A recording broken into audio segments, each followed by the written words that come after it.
오늘 하나님께 주신 말씀 열왕기상 21장 1절부터 16절입니다.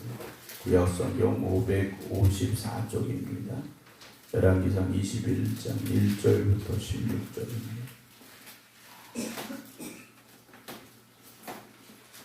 그 후에 이 일이 있으니라. 이스라엘 사람 나봇에게 이스라엘에 포도원이 있어 사마리아의 왕 아합의 왕궁에서 가깝더니 아합이 나봇에게 말하여 이르되 네 포도원이 내 왕궁 곁에 가까이 있으니 내게 주어 채소밭을 삼게 하라. 내가 그 대신에 그보다 더 아름다운 포도원을 내게 줄 것이요 만일 네가 좋게 여기면 그 값을 돈으로 내게 주리라. 나봇이 아합에게 말하되 내 조상의 유산을 왕에게 주기를 여호와께서 금하실지로다 하니 이스라엘 사람 나봇이 아합에게 대답하여 이르기를 내 조상의 유산을 왕께 줄 수 없다 하므로 아합이 근심하고 답답하여 왕궁으로 돌아와 침상에 누워 얼굴을 돌리고 식사를 아니하니 그의 아내 이세벨이 그에게 나와 이르되 왕의 마음에 무엇을 근심하여 식사를 아니하나이까. 왕이 그에게 이르되 내가 이스라엘 사람 나봇에게 말하여 이르기를 네 포도원을 내게 주되 돈으로 바꾸거나 만일 네가 좋아하면 내가 그 대신에 포도원을 내게 주리라 한즉 그가 대답하기를 내가 내 포도원을 내게 주지 아니하겠노라 하기 때문이로다. 그의 아내 이세벨이 그에게 이르되 왕이 지금 이스라엘 나라를 다스리시나이까. 일어나 식사를 하시고 마음을 즐겁게 하소서. 내가 이스라엘 사람 나봇의 포도원을 왕께 드리리이다 하고 아합의 이름으로 편지들을 쓰고 그 인을 치고 봉하여 그의 성읍에서 나봇과 함께 사는 장로와 귀족들에게 보내니 그 편지 사연에 이르기를 금식을 선포하고 나봇을 백성 가운데 높이 앉힌 후에 불량자 두 사람을 그의 앞에 마주 앉히고 그에게 대하여 증거하기를 네가 하나님과 왕을 저주하였다 하게 하고 곧 그를 끌고 나가서 돌로 쳐 죽이라 하였더라. 그의 성읍 사람 곧 그의 성읍에 사는 장로와 귀족들이 이세벨의 지시 곧 그가 자기들에게 보낸 편지에 쓴 대로 하여 금식을 선포하고 나봇을 백성 가운데 높이 앉힘에 때에 불량자 두 사람이 들어와 그의 앞에 앉고 백성 앞에서 나봇에게 대하여 증언을 하여 이르기를 나봇이 하나님과 왕을 저주하였다 하매 무리가 그를 성읍 밖으로 끌고 나가서 돌로 쳐 죽이고 이세벨에게 통보하기를 나봇이 돌에 맞아 죽었나이다 하니 이세벨이 나봇이 돌에 맞아 죽었다 함을 듣고 이세벨이 아합에게 이르되 일어나 그 이스라엘 사람 나봇이 돈으로 바꾸어 주기를 싫어하던 나봇의 포도원을 차지하소서. 나봇이 살아있지 아니하고 죽었나이다. 아합은 나봇이 죽었다함을 듣고 곧 일어나 이스라엘 사람 나봇의 포도원을 차지하러 그리로 내려갔더라. 아멘. 우리가 하나님을 믿음으로 산다라는 건 하나님의 말씀 안에 거한다라는 것이 먼저 바탕이 되어져야 됩니다. 하나님 믿는다 하면서도 하나님의 말씀과 상관없이 산다라는 것은 하나님을 진정으로 믿고 있다라는 말이 아니기 때문일 것입니다. 이스라엘 백성들은 하나님의 백성들이고 하나님의 말씀 안에 거하여 그 말씀에 순종하며 살아가야 되는 사람들입니다. 그러나 북이스라엘의 아합 왕과 이세벨 왕비는 그들 자신이 우상을 따라갔고 우상을 섬기는 일에 열심을 했을 뿐 아니라 이스라엘 백성들조차 하나님 앞에 바로 서지 못하도록 만드는 사람들이 되어버렸다라는 사실이죠. 오늘 저나 여러분들이 진정한 그리스도인이라면 하나님의 말씀이 우선이 되어져야 되고 하나님의 뜻대로 살아가는 삶이 되어질 뿐만 아니라 우리가 살아가는 삶에서 주변의 사람들에게도 이 믿음의 선한 영향력을 끼칠 수 있어야 됩니다. 우리가 세상에 빛이 되고 소금이 된다는 건 그런 영향력을 끼쳐야 된다는 겁니다. 나 혼자 예수 잘 믿는다 이 말이 아니라 진정으로 예수를 잘 믿는 사람이라면 주변의 사람들에게 그 믿음의 영향력을 끼쳐야 되고 끼칠 수밖에 없기 때문입니다. 오늘 아합이라는 이 왕이 얼마나 악한 왕이고 하나님을 무시하는 사람인가를 말씀 속에서 보게 됩니다. 오늘 21장 1절은 그 후에 이 일이 있으니라 라고 되어 있습니다. 그 일은 20장에서 있었던 사건이죠. 아람과의 전쟁을 통하여서 베나닷이라는 아람의 왕을 다 멸하고 죽여야 되는데 그렇지 않았던 사건 이후에 되어진 일이라는 겁니다. 그 전쟁은 어떤 전쟁입니까? 아합 왕이 자신이 군대를 잘 양성하고 또 힘을 잘 키워서 이긴 전쟁이 아니지 않습니까? 하나님께서 이기게 하신 전쟁이지 않습니까? 하나님이 어떤 하나님인지를 분명하게 보여주신 전쟁이었다는 겁니다. 그러나 아합은 그럼에도 불구하고 하나님 앞에 서지 못했다라는 사실, 회개하지 않았고 여전히 우상의 길로 가고 있었더라는 사실을 오늘 말씀에서 또 보게 되는데요. 그러니까 아합은 이런 사람이었고 이런 사람이었다라는 것을 지금 계속 보여주고 있는 겁니다. 오늘 우리를 누군가에게 보여주고 설명할 때 우리는 무엇을 말할 수 있고 무엇을 보여줄 수 있습니까? 아합은 악하고 악했다. 계속된 모습들이지 않습니까? 오늘 저나 여러분들을 표현하고 설명하고 증명할 말들은 어떤 말들입니까? 우리는 정말 하나님 앞에 선하고 하나님 말씀 앞에 순종하고 하나님을 기쁘시게 해드리고 하나님의 영광을 살아가는 삶임을 증거하는 말들이 계속해서 나올 수 있기를 주님의 이름으로 축원합니다. 이 아합이 오늘 어떤 일을 벌이게 되는가? 이스라엘 사람 나봇에게 이스라엘 포도원이 있었다라고 되어 있습니다. 이스라엘은 어떤 땅을 지칭하고 있는 땅인데 이사갈 지파 내에 있었던 땅이고 우리가 잘 알고 있는 갈멜산 쪽에 있었던 땅이다 이렇게 보시면 돼요. 그러니까 좀 풍요로운 지역이라고 보시면 되는데 여기에 나봇이라는 사람의 포도원이 있었습니다. 근데 이 사마리아 왕 아합의 왕궁에서 가깝다라고 되어 있습니다. 아합이 어느 날 보니까 이 포도원이 마음에 드는 겁니다. 포도원이 마음에 들어서 나봇에게 말합니다. 네 포도원이 내 왕궁 곁에 가까이 있으니 내게 주어 채소밭을 삼게 하라 그랬습니다. 근데 그 밭을 달라고 하는 이유가 뭡니까? 아름다운 포도원인데 포도원에 있는 포도나무를 다 뽑아내고 채소밭을 만들겠다라고 아합이 말하는 거죠. 근데 그런 이유는 딱 한 가지입니다. 왕궁에서 가까워서. 그래서 내 마음에 드니까 그 땅을 내놓으라는 말입니다. 물론 그냥 뺏겠다라는 건 아니었어요. 그보다도 아름다운 포도원을 주든지 아니면 그 값을 돈으로 잘 치러서 주겠다라고 거래를 요청을 합니다. 거래를 요청해요. 그런데 이스라엘이라는 나라 자체는요, 하나님의 왕이시고 그 모든 것이 하나님의 것입니다. 그래서 특별히 이스라엘 백성들은 자신의 땅을 거래하지 못하게 하셨다는 거죠.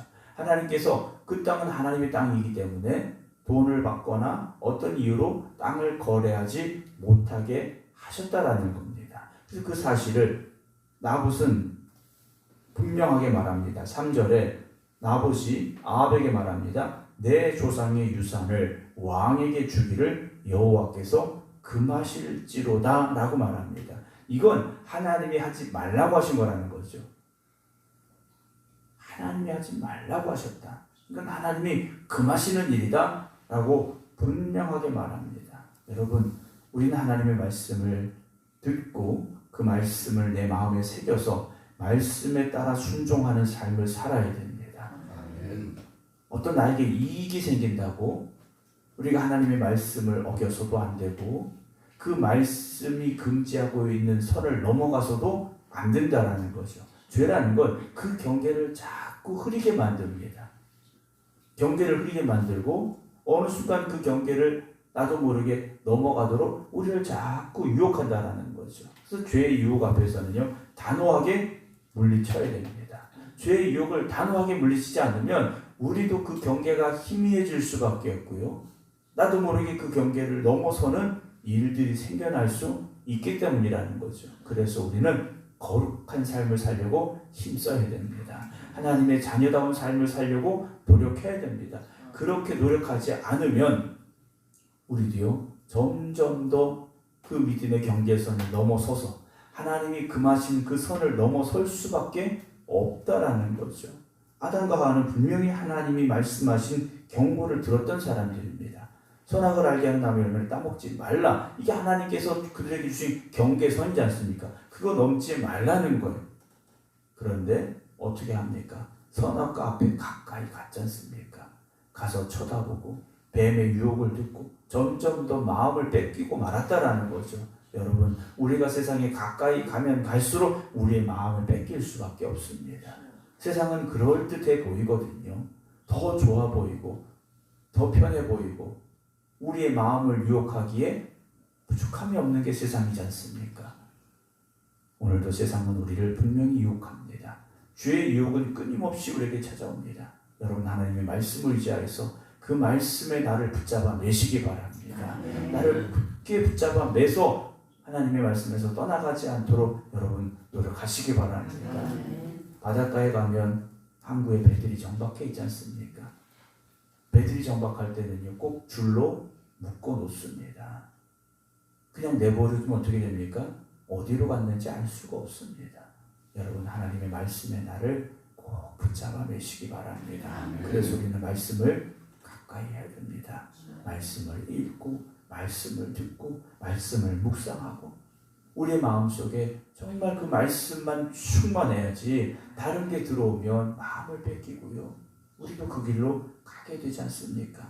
4절 이스라엘 사람 나봇이 아합에게 대답하여 이르기를 내 조상의 유산을 왕께 줄 수 없다 하므로 아합이 어떻게 합니까? 근심하고 답답하여 왕궁으로 돌아와 침상에 누워 얼굴을 돌리고 식사를 안 했다 그랬습니다. 마치 어린아이가 투정을 부리듯이 밥 안 먹고 들어 넣어버린 겁니다. 근데 그게 뭡니까? 하나님의 말씀 때문에 땅을 주지 못하겠다고 팔지 못하겠다고 하는 나봇의 말 때문이었다라는 거죠. 그러면 아합이 깨달아야 되죠. 저런 농부조차도 하나님의 말씀을 저렇게 목숨같이 여기는구나. 그 말씀대로 살려고 힘쓰는구나. 우리가 보고 알아야 됩니다. 그런데 우리 마음이 어떻습니까? 세상의 것들은요, 배우려고 하지 않아도 자연스럽게 우리가 따라갑니다. 그러나 말씀대로 살려고 하는 건 끊임없이 노력하고 노력해도 안 되는 경우가 있지 않습니까? 여러분, 오늘도 하나님의 말씀이 우리에게 들려줄 때 그 말씀 붙잡고 말씀대로 살기를 힘쓰셔야 됩니다. 세상의 유혹 앞에 흔들리고 무너지고 세상의 죄악의 길로 가서는 안 되죠. 5절에 그의 아내 이세벨이 아합에게 와서 말합니다. 왕의 마음에 무엇을 근심하여 식사를 안 합니까? 도대체 뭐 때문에 속상해서 밥을 안 먹습니까? 그랬더니 왕이 이렇게 말합니다. 6절 내가 이스라엘 사람 나봇에게 말해 이를 네 포도원을 내게 주되 돈으로 바꾸거나 만일 네가 좋아하면 내가 그 대신에 포도원을 내게 주리라 한즉 그가 대답하기를 내가 내 포도원을 내게 주지 않겠다 라고 말했기 때문이다 라고 말하죠. 주지 않겠다, 이 말만 들린 거라는 겁니다. 하나님이 금하신다, 조상들로부터 받은 이 땅을 줄 수 없다, 이게 들린 게 아니라 그냥 못 준다, 이 말만 들었다라는 거죠. 여러분, 하나님의 말씀에 귀를 기울여 하나님의 뜻이 어디 있는가를 여러분 깨달음으로 그 말씀을 들으시기 바랍니다. 단순히 말씀만 듣고 우리가 문자적으로만 생각하는 것이 아니라 정말 하나님의 깊은 뜻을 깨달아 알기를 주의 이름으로 축원합니다. 어제도 집회 가셨던 분들은 들었겠습니다만 하나님의 말씀, 하나님의 은혜가 깨달아지면 말씀대로 살 수밖에 없습니다. 은혜가 깨달아지지 않으니까 내 생각대로 사는 거고요. 세상 사람들처럼 살아가는 겁니다. 하나님의 은혜가 깨달아지시기를, 그리고 그 은혜 가운데 거하는 저와 여러분 되기를 주의 이름으로 축원합니다. 이세벨이 방법을 하나 주겠다라고 말하죠. 그런데 그 앞에 이런 말을 합니다. 7절에 왕이 지금 이스라엘 나라를 다스리시나이까? 라고 묻습니다. 당신이 지금 이 나라를 다스리는 왕이 맞느냐? 라고 오히려 반문을 하죠. 그러면서 일어나 식사를 하시고 마음을 즐겁게 하소서, 내가 이스라엘 사람 나봇의 포도를 왕께 드리겠습니다 라고 말해요. 여러분, 하나님의 말씀에 순종하는 것이 기쁨이 되어져야 됩니다. 세상의 것을 얻는 게 즐거움이 아니라 하나님의 말씀을 지키는 그 순종의 기쁨을 누리는 여러분 되시기 바랍니다. 여러분, 아브라함이 이삭을 번제로 바칠 때 그의 마음이 어땠겠습니까? 세상적으로 볼 때는요, 해서는 안 되는 일입니다. 할 수 없는 일이에요. 인간적인 생각으로 볼 때도 가슴이 찢어집니다. 그러나 신앙의 길에서 본다면 하나님을 기쁘시게 해드리는 순종의 자리에 있었다라는 거죠. 여러분, 순종이라는 건 우리가 다 기쁨으로 할 수 있는 건 아닙니다. 때로는 그 발걸음이 무거워질 수도 있고요. 아브라함이 이삭을 번제로 드리려 했던 그 마음을 우리가 가져야 될 때도 있습니다. 그러나 그 순종은 하나님이 기뻐하시는 일임을 여러분 잊지 마시기 바랍니다. 근데 오늘 아합과 이세벨은 어떻습니까? 하나님의 말씀에 순종하는 것과는 전혀 반대로 자기들의 기쁨을, 자기들의 만족을 위해서 가고 있음을 보게 되죠. 그 길은 결국 무엇입니까? 나봇을 죽이는 일이었다라는 겁니다. 근데 정당한 재판, 정당한 증인이 아니었습니다. 나봇이 사는 그 성읍의 장로와 귀족들에게 이세벨이 자기 이름으로 보낸 것도 아니고 왕의 이름으로 편지를 보내고 왕의 도장을 찍어서 보냅니다. 그 편지는 뭡니까? 나봇을 죽이라는 거예요. 그런데 죽이는데 10절 보면 불량자 두 사람은 그의 앞에 마주 앉히고 그에게 대하여 증거하기를 네가 하나님과 왕을 저주하였다 하게 하고 곧 그를 끌고 나가서 돌로 쳐 죽여라 그랬습니다. 거짓 증인 둘을 세우고 그 둘의 증인이 뭡니까? 나봇이 하나님과 왕을 저주했다. 라는 증언을 하게 합니다. 그 증언, 즉 나봇이 행하지 않았지만 나봇이 오늘 재판받게 되는 이 제목은 결국 사형에 해당하는 겁니다. 그래서 이세벨의 꾀가 뭡니까? 저 땅을 갖고 싶은데 못 가지니까 어떻게 하냐? 그 땅 주인을 죽이자. 그럼 왕이 그 땅을 차지할 수 있겠지. 라는 생각을 가졌더라는 거죠. 여러분, 욕심이라는 건 엄청난 죄를 가져올 수 있다는 사실을 우리는 알아야 됩니다.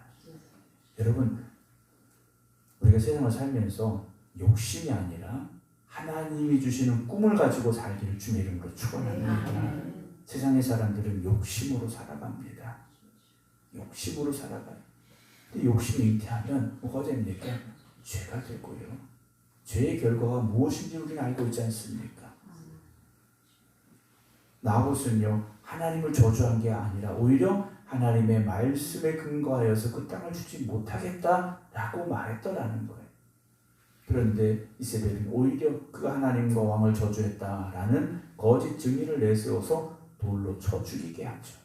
11절 그의 성읍 사람 곧 그의 성읍에 사는 장로와 귀족들이 이세벨의 지시 곧 그가 자기들에게 보낸 편지에 쓴 대로 했다라고 되어 있습니다. 자, 나봇이 사는 성읍의 이 장로들과 귀족들이 나봇이 어떤 사람인지를 몰랐겠습니까? 나봇이 평소에 어떤 사람이었겠습니까? 왕의 명령 앞에서도 하나님이 금하시는 일입니다라고 말했던 사람이라면 그의 평소의 삶은 어떻겠느냐라는 거죠. 여러분, 우리가 하나를 보면 열을 안다 이런 이야기도 있긴 합니다만 다 그런 건 아닙니다. 어쨌든 나봇이라는 사람은요, 평소에도 하나님의 말씀을 근거하여 사는 삶이 아니었겠는가? 우리 조심스럽게 생각해 볼 수 있지 않겠습니까? 그런데 그걸 알고 있는 그 성의 장로와 귀족들이 이세벨의 편지대로, 즉 왕이 보낸 명령이라는 임명하에 나봇에게 거짓 증인들을 세우고 그를 재판에 세워서 결국 죽였다라는 거지 않습니까? 왜 그랬겠습니까? 왕의 명령이 무섭기 때문이라는 거죠. 여러분, 하나님의 말씀 앞에 두려움으로 서시기 바랍니다. 이삭을 번제로 바치려던 아브라함을 하나님께서 뭐라고 인정하십니까? 네가 나를 경외하는 줄 내가 이제 알았다라고 말씀하셔요. 경외라는 단어 속에 하나님을 향한 거룩한 두려움이 있다는 걸 우리는 알고 있지 않습니까? 오늘 우리가 하나님의 말씀 앞에서 그 거룩한 두려움을 회복할 수 있길 주님의 이름으로 축원합니다. 그 성에 살고 있던 장로와 귀족들 그 거룩한 두려움이 없었더라는 겁니다. 왜요? 아합이 더 무서웠다라는 거죠. 여러분, 세상을 무서워하지 마시고 세상을 두려워하지 마시기 바랍니다. 세상은 어떤 겁니까? 어제 낮에 말씀드렸으면 잠시 있다 사라지는 거지 않습니까? 지나가는 것에 불과하다라는 겁니다. 그러나 영원한 하나님의 나라를 바라보는 우리라면 하나님의 말씀에 따라 그 말씀에 순종함으로 살아가는 사람들이 되어져야 됩니다. 나봇이 돌에 맞아 죽었다라는 소식을 이세벨이 듣고 아합에게 가서 전합니다. 나봇이 죽었습니다. 그랬더니 16절 아합은 나봇이 죽었다함을 듣고 곧 일어나 이스라엘 사람 나봇의 포도원을 어떻게 합니까? 차지하러 그리로 내려갔다라고 말하죠. 왜 죽었는지 중요하지 않습니다. 그 땅을 차지할 수 있다라는 사실만 그에게 기쁨으로 들려졌다라는 거죠. 여러분, 좋은 게 좋은 건 아닙니다. 세상에서는요, 좋은 게 좋은 거라고 말합니다. 그러나 믿음의 사람에게는요, 하나님이 기뻐하시는 일이 좋은 겁니다. 하나님 영광 받으시는 일이 좋은 겁니다. 여러분, 세상의 이익을 쫓아가지 마시고요, 하나님의 영광을 쫓아가시기 바랍니다. 당장은 손해보는 것 같을 수 있습니다. 당장은 뒤처지는 것처럼 느껴질 수 있습니다. 그러나 하나님께서 책임져 주시고 하나님께서 함께 하시고 하나님이 갚아 주심을 기억하시기 바랍니다. 오늘도 우리는 말씀에 순종해야 되고 하나님의 영광을 위해 살아야 됩니다. 그 길이 바로 저와 여러분들이 가야 될 길이 됨을 고백할 수 있기를 주님의 이름으로 축원합니다. 기도하겠습니다. 하나님께서 함께 하시고 은혜 주시는 삶을 살아가는 저희들이 오늘도 이 새벽 기도하며 이 하루를 시작합니다. 아멘. 하나님, 우리를 붙잡아 주시옵시고 그 말씀을 따라 살아가겠습니다. 결단할 수 있는 저희들 될 수 있도록 성령님께서 역사하여 주시옵소서. 오늘도 우리는 연약함을 압니다. 그 연약함을 고백하며 주님 앞에 기도드리오니 연약한 우리를 붙잡아 주시어서 우리가 말씀에서 떠나지 아니하게 하시고 그 말씀을 순종하게 하시고 그래서 하나님의 영광을 위해 힘써 살아가는 하나님의 자녀들이 되게 하여 주시옵소서. 그러나 오늘도 세상은 우리를 유혹합니다.